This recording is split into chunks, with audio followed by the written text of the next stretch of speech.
nhớ rồng nữa thật gì nhưng mà cũng giờ là học kẹp cái non nữa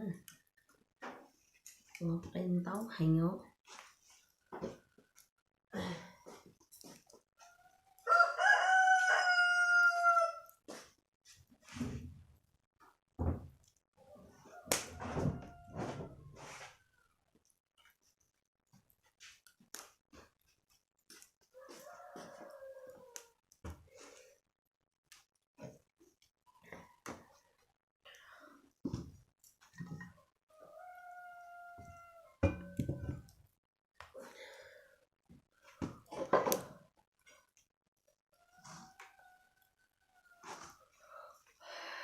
gành cả đi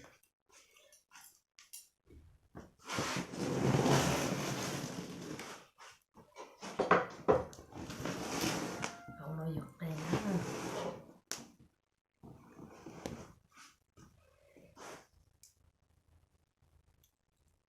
không nói giọt đèn nữa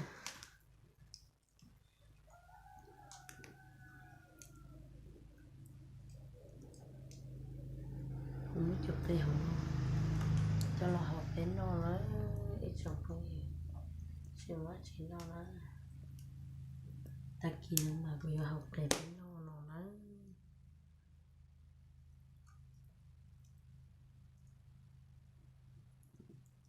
cái nhau lúc trời tại nó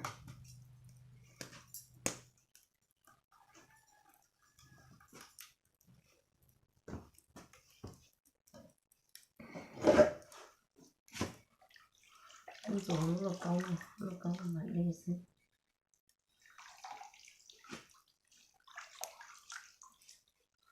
giật tay chú nó chảy nữa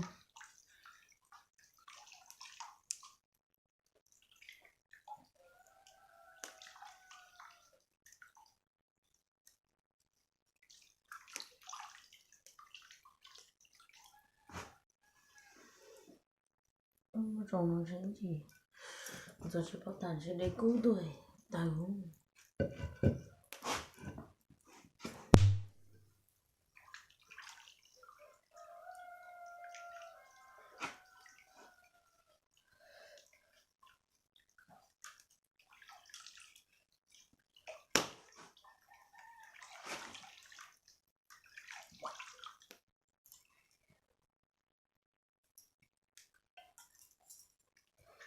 lâu tay cũng sợ là học tè đó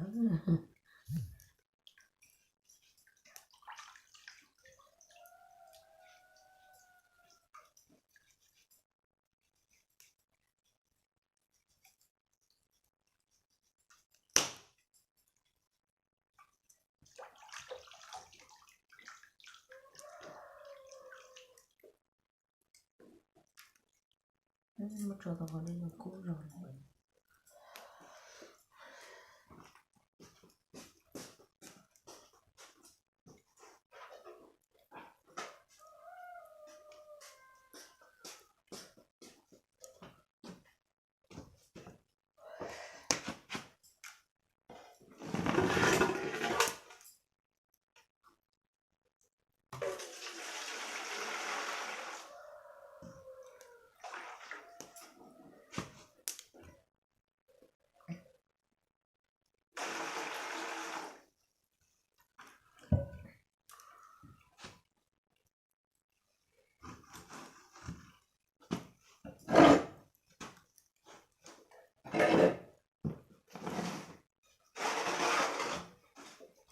tên chi rau xà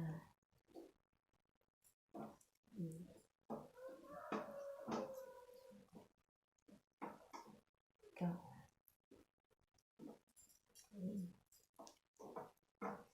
ô p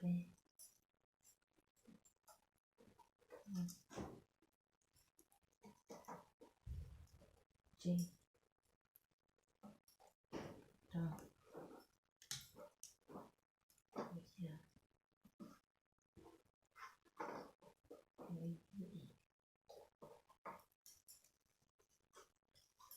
chua nành gạo giờ nè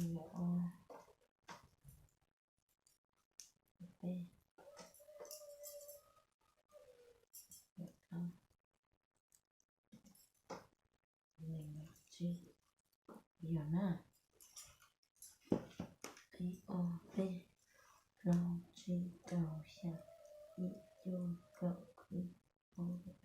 rong chi đầu y vô y o p rong chi đó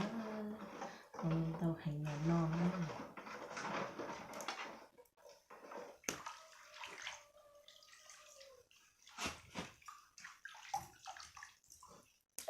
tụi nó còn số rồi vào bột tay nó cái áo cái chồng này không nhiều cái này chỉnh sửa lên nó mà nếu mà nó ta bỏ thâu luôn thì dùng chỉ sẵn nó thế nào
tàu lô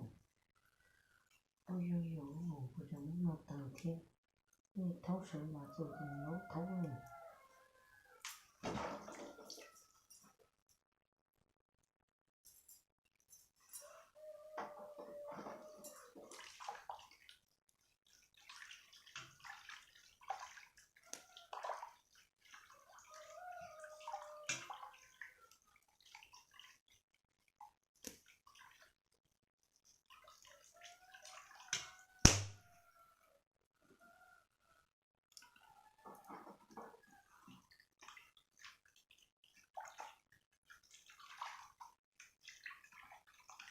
Trong cái nó nằm nó cứ thấu nhục người rồi nó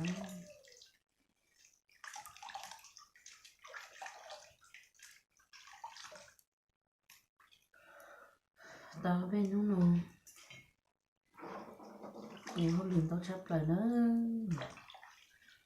tối liền tao sắp lại mà cũng chỉ khổng lồ đừng nên nhớ cho sợ nó kia thật kể đó thế rồi của hôm liền tao hành nữa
chịu không có chịu chồng luôn rồi đó.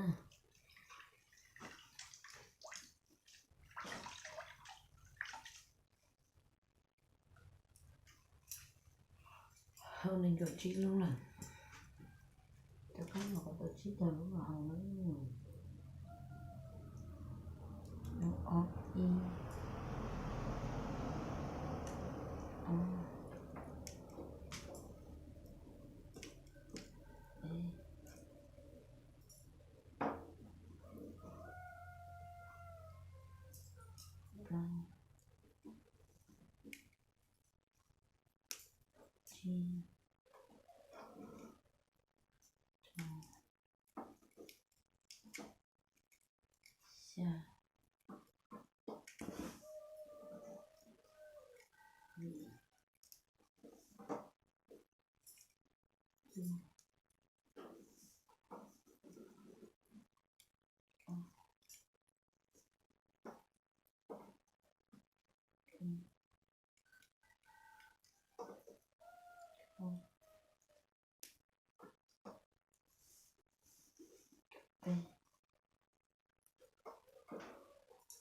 y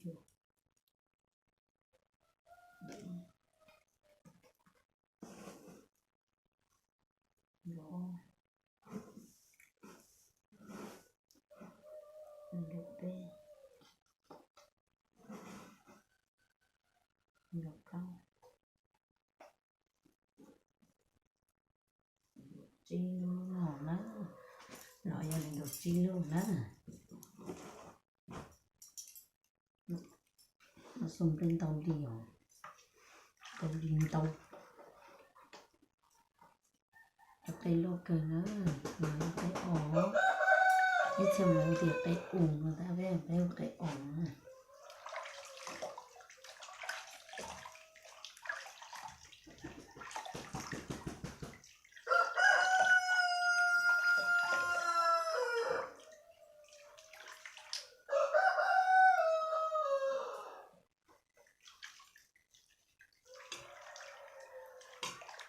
Con luôn rồi.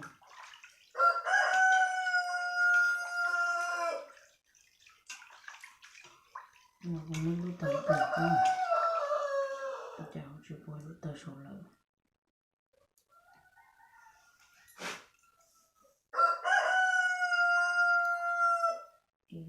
Ngồi xuống.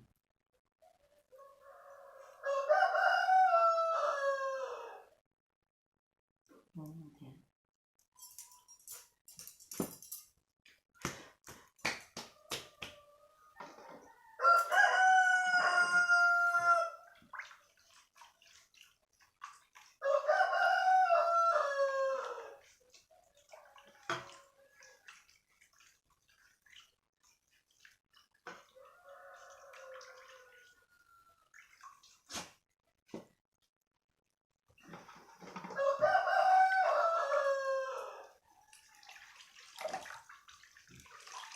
Em nó biết chồng đó.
nó có bù thì nó chỉ cho luôn bù nó câu ngỏ thế nào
ta là nó ta chỉ cho luôn á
chọc đây lần đầu hành nó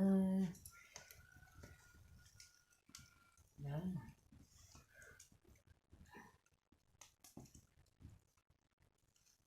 cô hao tao y coi là con này nó